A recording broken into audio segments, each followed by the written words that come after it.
Saturday, the 26th of February, 1966, Veer Savarkar passes into history, immortal in the eternal glow of his fiery patriotism.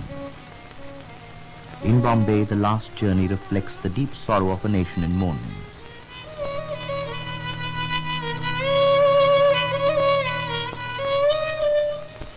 The militant spirit of the 1857 War of Independence reverberates through the life of Veer Savarkar. History produces the man for the period. The nation doomed to a long period of darkness under colonial rule needed a reformer and a rebel. Swami Dayanand Saraswati, the reformist, and Vasudev Balban Phatke, the rebel, passed away in 1883. It was in that year that Vinayak Damodar Savarkar was born on 28th May at Bagul, a village near Nasik, Maharashtra.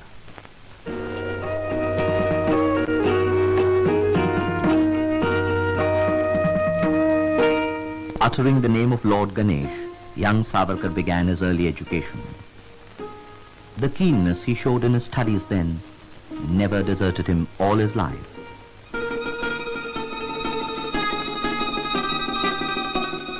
Life had its own lessons to teach at the other end. Disease and deprivation were the lot of the people, and Savarkar in his boyhood witnessed many a tragedy caused by famine and a devastating plague. Even in the midst of the gloom of such calamities, the rulers were celebrating the Diamond Jubilee of Queen Victoria's reign in 1897.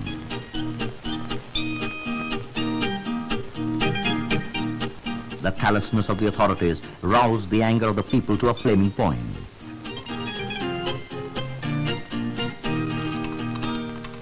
At Pune, Damodar Panchapekar assassinated the place commissioner, Mr. Ram. Other killings followed, and injustice was heaped in the name of justice. Savarkar had just turned 15 when he took a solemn pledge to dedicate his life for the freedom of his country. माझ्या देशाचे स्वातंत्र्य परत मिळवण्यासाठी सशस्त्र क्रांतीचा केतू उभारून मारिता मारिता मरे तो झुंजेल. To arouse the people, Savarkar composed a stirring ballad, hailing the martyrdom of the Chapekar brothers. गोळी सुटली गडबड मिटली दुष्ट नराधमचित पडे. By now, Savarkar's life had taken a firm course. He was at school at Nasik, but all his activities had a set goal, the goal of independence of his motherland. Even as a schoolboy, Savarkar formed a patriotic group, which was eventually to sprout into the famed Abhinav Bharat Society.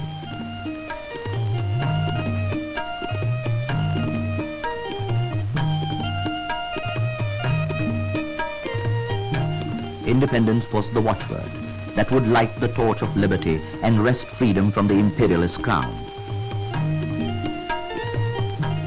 Burning with nationalist zeal, Savarkar came to Pune to study at Fergusson College. Staying at the college hostel, he was soon to form a group of his own to further the freedom movement. At the library, Savarkar reached out to the heritage of the land, but his religious fervor never forsook the rationalist approach.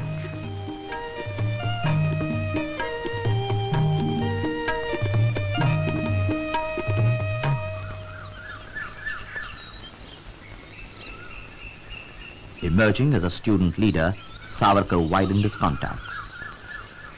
On important occasions, Savarkar called on Lokmanya Tilak while in Pune. In 1905, the partition of Bengal created a national issue, adding to the general unrest. To spur the people onto a greater political awareness, Savarkar, with Tilak's support, organized the Swadeshi campaign in Pune through staging a bonfire of foreign cloth. Savarkar's anti-imperialist campaign was frowned upon by his college authorities, who imposed on him a fine of 10 rupees.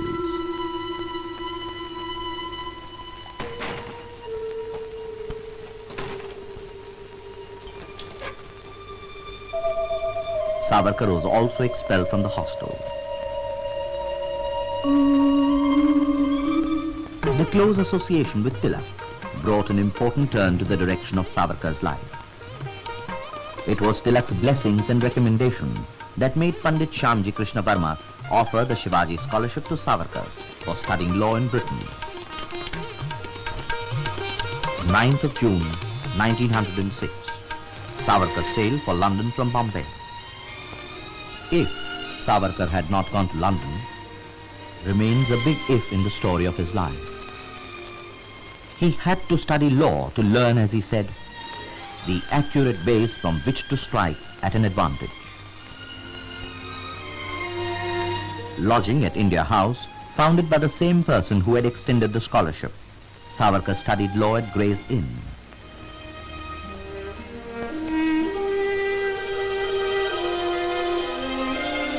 In London, Savarkar formed the India Society that brought several bright minds to work for the Abhinav Bharat. Britain celebrated the 50th anniversary of the Indian Mutiny of 1857 in a Thanksgiving fashion, more so to condemn the revolt. In protest, Savarkar organized a solemn function to observe the Golden Jubilee of the Indian War of Independence and to pay homage to the martyrs.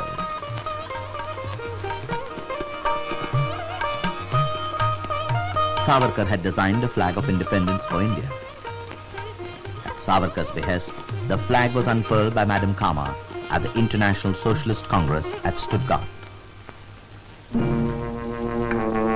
Meanwhile, India was in agony of brutal repression.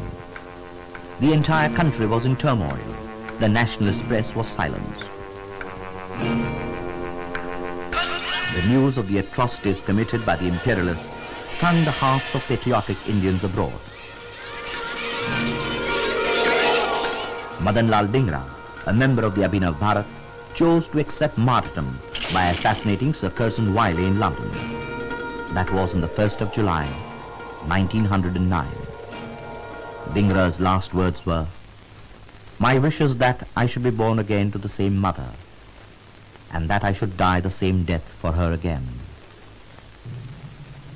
In London, Savarkar was seeking through all available sources the accurate base from which to strike at an advantage. The British libraries were better stocked with books dealing with India. The India Office Library had a vast collection of original letters, secret parliamentary papers, and confidential documents concerning Indian affairs of the times and earlier. Savarkar had gained permission to study all available material.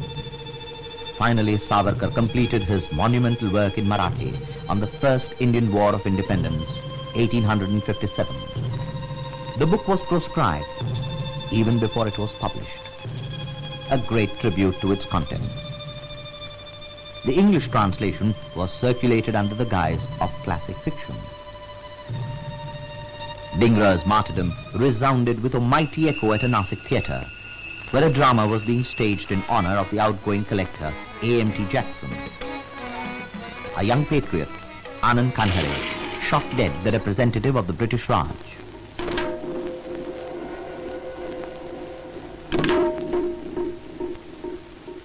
The link was found, and on the 13th of March 1910 at Victoria Station, London, Savarkar was arrested on various charges, including abetting the murder of Jackson.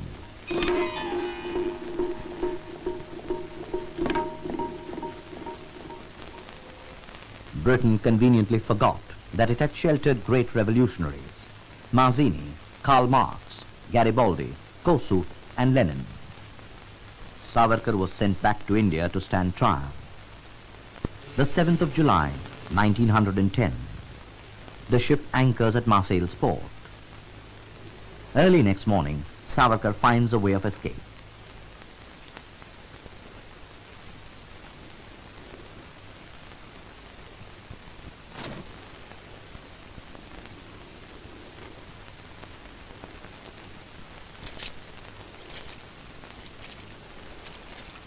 But freedom is short-lived. Bombay High Court, the 15th of September, 1910. A special tribunal without a jury hears the case. Savarkar, denied the right of appeal, declines to produce any evidence in his defense. Savarkar is framed under two sets of different charges and receives a double sentence of transportation for life. In addition, his property is forfeited.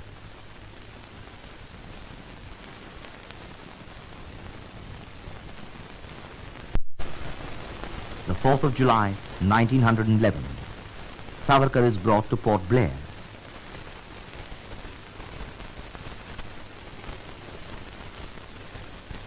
He stands condemned to spend 50 years in the most dreaded jail of the time.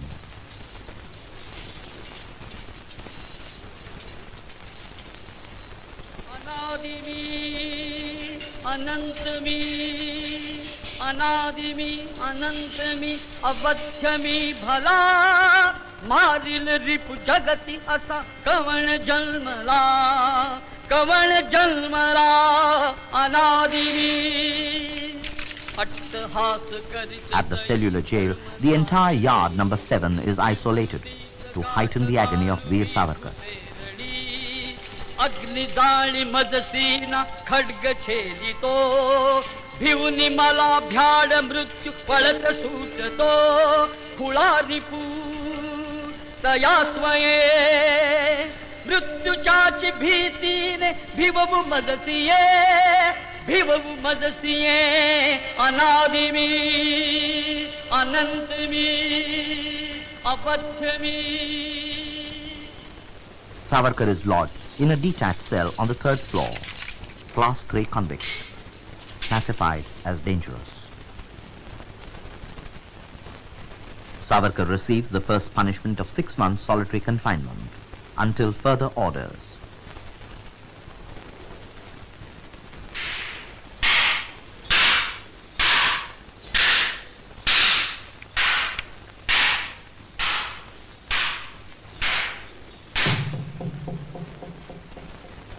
The Delhi Darbar of 1911 brought some relief by way of release or remission to even hardened criminals.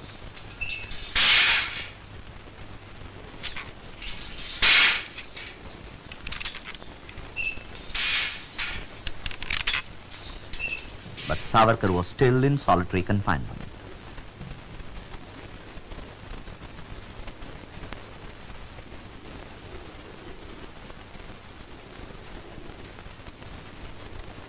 Jailer Barry kept a close and constant watch on the activities of Veer Savarkar, helpless behind bars and in fetters.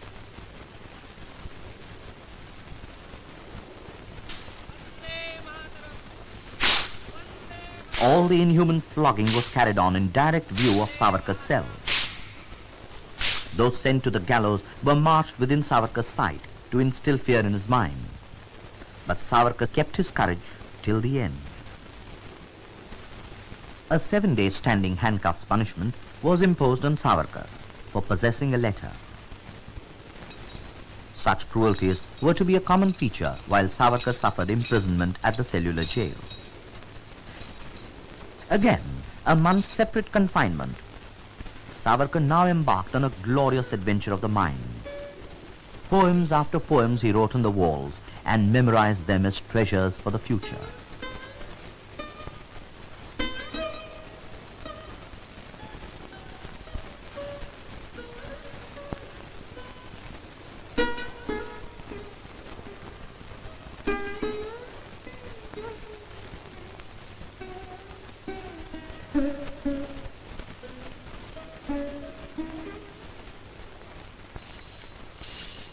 Savarkar's refusal to work enraged the jailer, who had invented special forms of punishment and did not hesitate to treat a political prisoner as a criminal.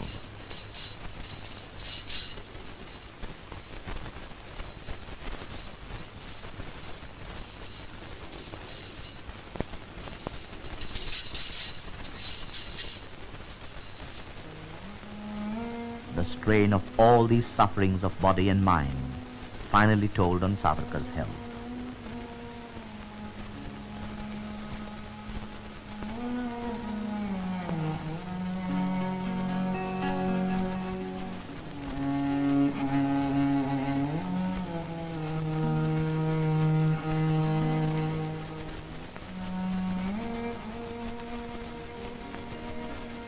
Often, he was close to death on the sick bed.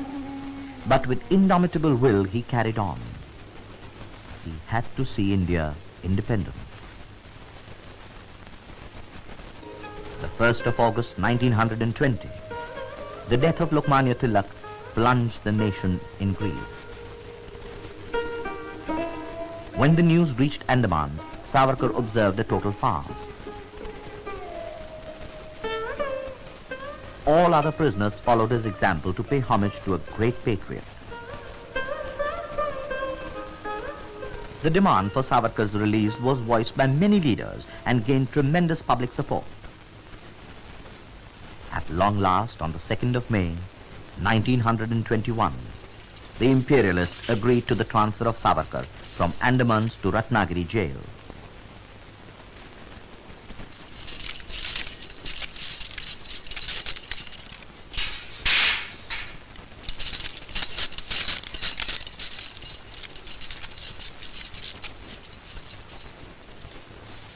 Here Savarkar recalled to memory the poems he had written on the cellular jail walls.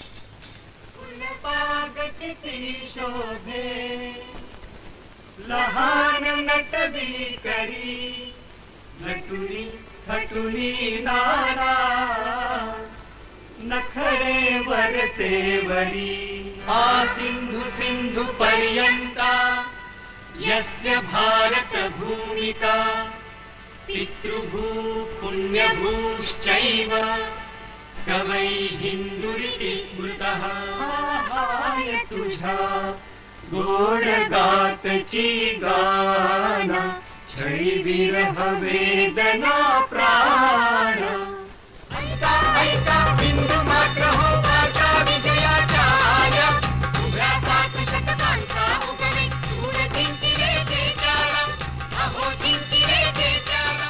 The 6th of January 1924, Savarkar is released conditionally.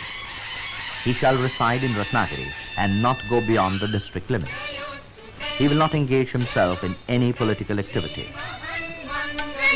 शिवास्पदे शुभदे स्वतंत्रते भगवति त्वामहं यशोयुतां वन्दे यशोयुतां वन्दे. राष्ट्राचे चैतन्यमूर्त तु.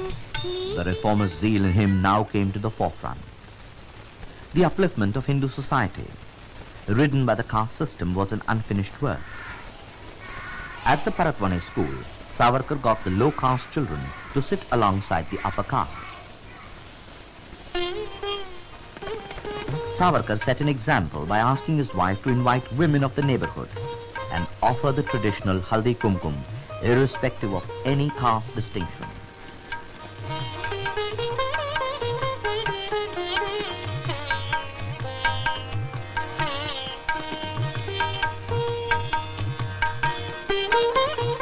Temple entry was another of such programs to promote oneness among the masses.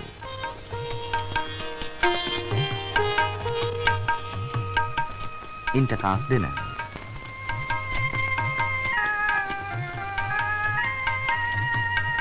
In March 1927, Gandhiji came to Ratnagiri, the birthplace of Lokmanya Tilak. Now, opposite Tilak's home, Savarkar had his residence. Gandhiji called on Savarkar to renew their acquaintance of London days. Savarkar was granted an unconditional release. The 10th of May, 1937, 80 years to the day on which the first Indian War of Independence started. The first task was to understand the prevailing political climate in the country, even as the war clouds were gathering in Europe.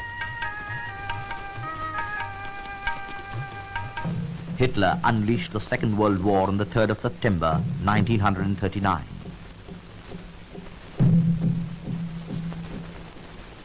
Savarkar found a blessing in the war for Indians who now had a grand opportunity to receive military training.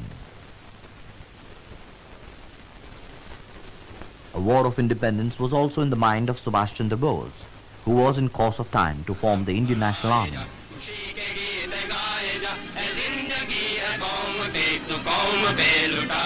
The Second World War compelled the sun to set on the British Empire. The goal Veer Savarkar had set himself was realized in his lifetime. राष्ट्राचे चैतन्य मूर्त तू नीती संपदांची स्वतंत्रते भग